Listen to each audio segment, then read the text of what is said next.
Buenas tardes, mi nombre es María Antonia y vamos a seguir con el tema de probabilidad. Para ello vamos a ver lo que es la regla de Laplace. Laplace nos da la probabilidad de un suceso dentro de un experimento aleatorio, en el que cada uno de los sucesos son equiprobables, o sea, tiene la misma probabilidad de salir. Laplace nos dice que la probabilidad de un suceso es el número de casos favorables partido del número de casos posibles. Por ejemplo, vamos a ver que se nos ha ido. Bien.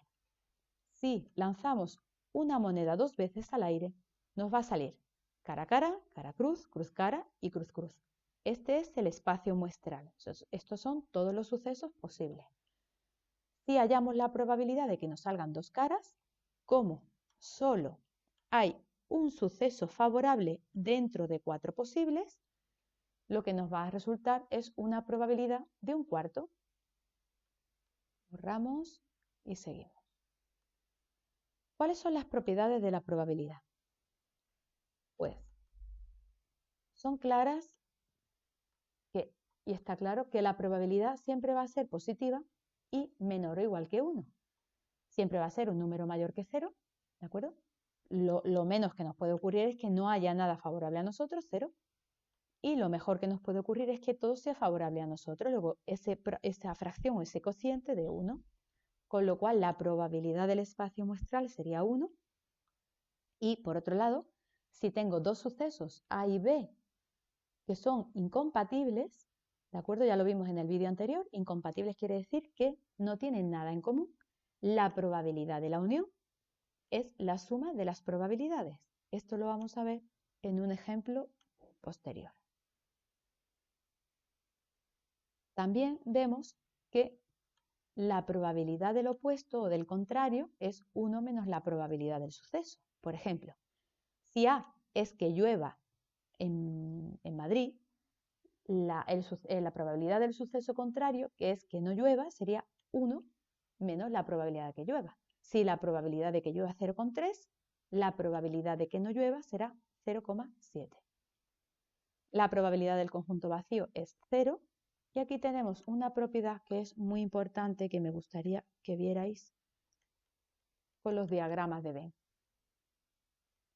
Te dice que la probabilidad de la unión es la probabilidad de un suceso A más la probabilidad de un suceso B menos la probabilidad de la intersección.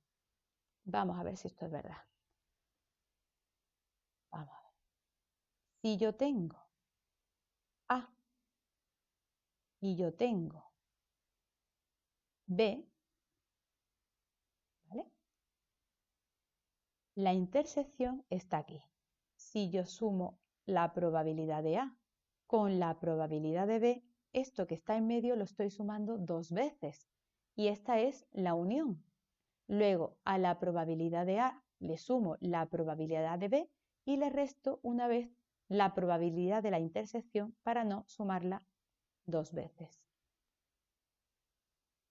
Vamos y seguimos.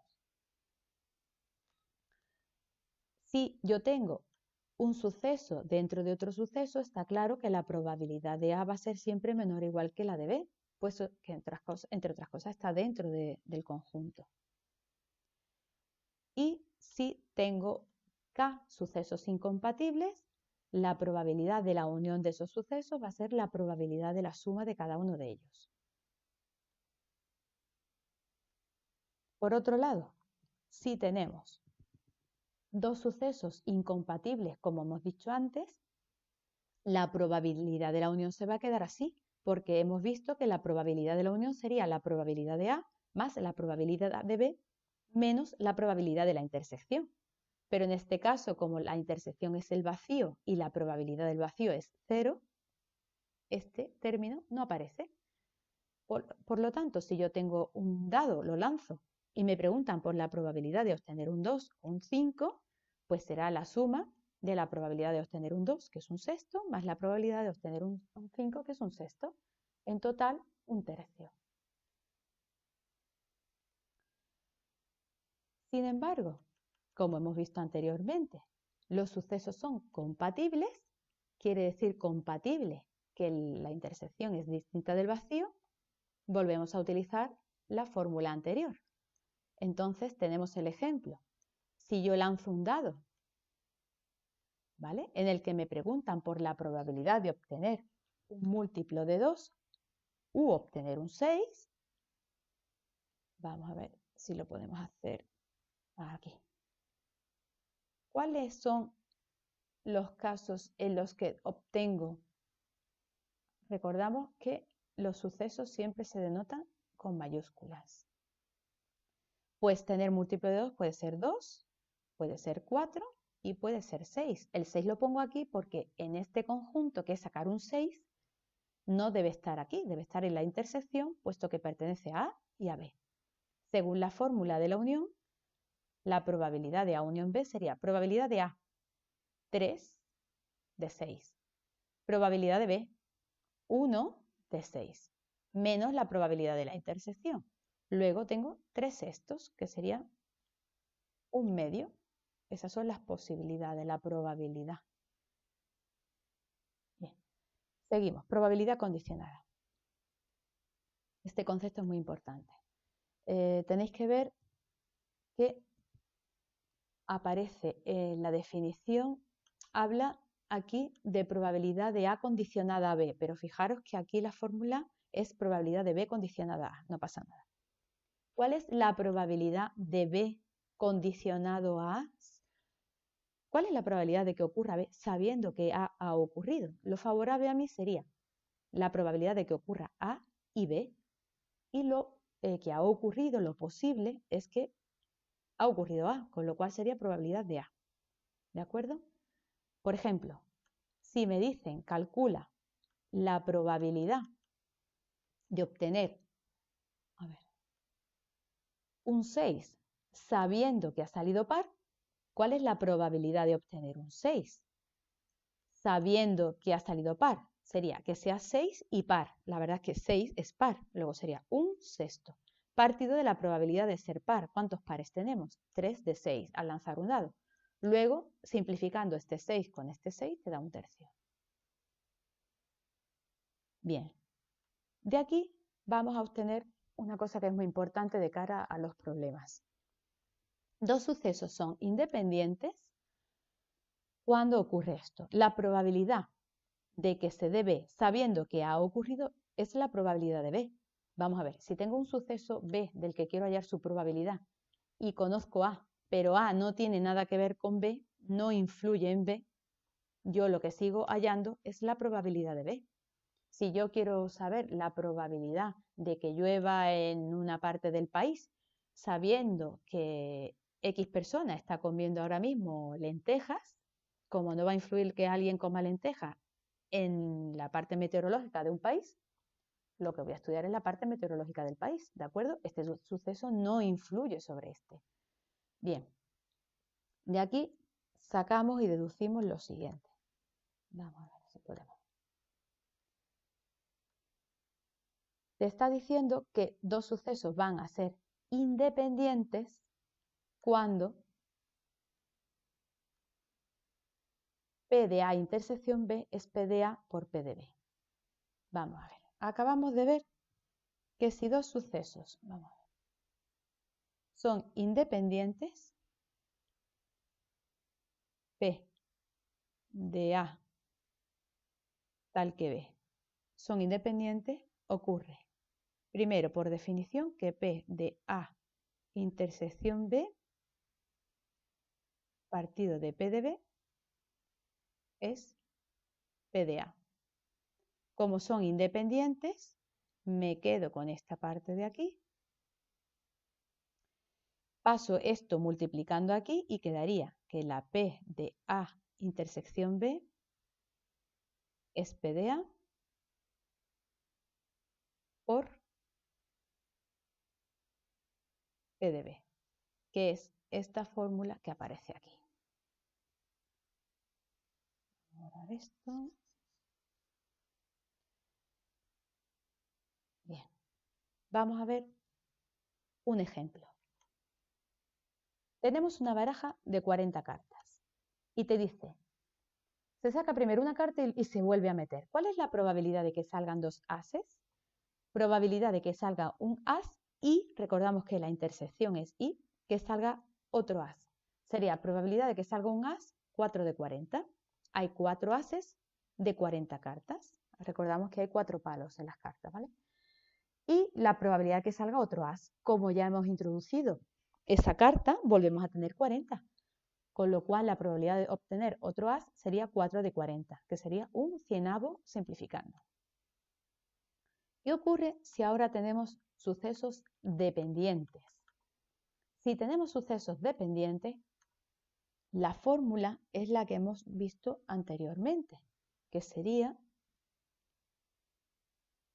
P, vamos a ver, de B tal que A es P de A intersección B partido de P de A.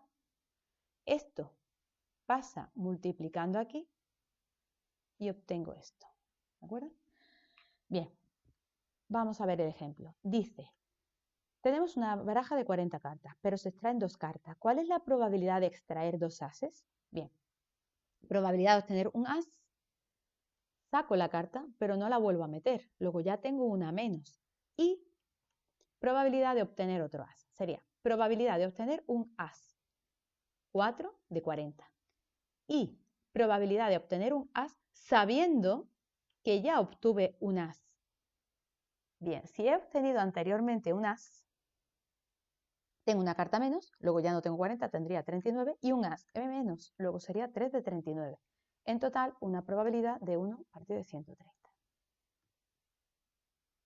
Ahí vamos a borrar aquí, que después se olvida. Vale. Seguimos. Tabla de contingencia. Las tablas de contingencia nos sirven para recoger los datos y para calcular de una forma muchísimo más ágil y efectiva, sobre todo para los alumnos, las probabilidades de ciertos problemas, no de todos. A ver, este ejercicio que yo recuerde cayó en selectividad. Dice, se sortea un viaje a Roma entre 120 clientes. De ellos te dicen que 65 son mujeres, 80 personas están casadas y 45 son mujeres casadas, ¿vale? Y te piden 2 probabilidades que ahora no vamos a atender, ahora lo veremos. ¿Qué hago? Lo primero es hacer una tabla, ¿vale? Vamos a ver la tabla. Y la tabla me dice, ay, perdón, voy a tener que subirla hacia arriba un segundito. Y la tabla me dice que por un lado vamos a poner hombres y mujeres que pueden estar casados y solteros. ¿Qué datos me dan? 65 mujeres, luego me voy aquí, mujeres, y me voy abajo del todo. Aquí, si os fijáis, en esta fila no hay nada. 65 mujeres. 120 personas. 120 personas. Fijaros que en esta columna y en esta fila no hay nada. 80 están casadas. Casados, me voy fuera y lo pongo aquí.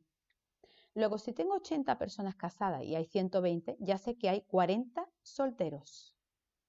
Ya tenemos el primer dato, ¿vale? También sabemos que si hay 80 casados y 45 mujeres, 35 tienen que ser hombres.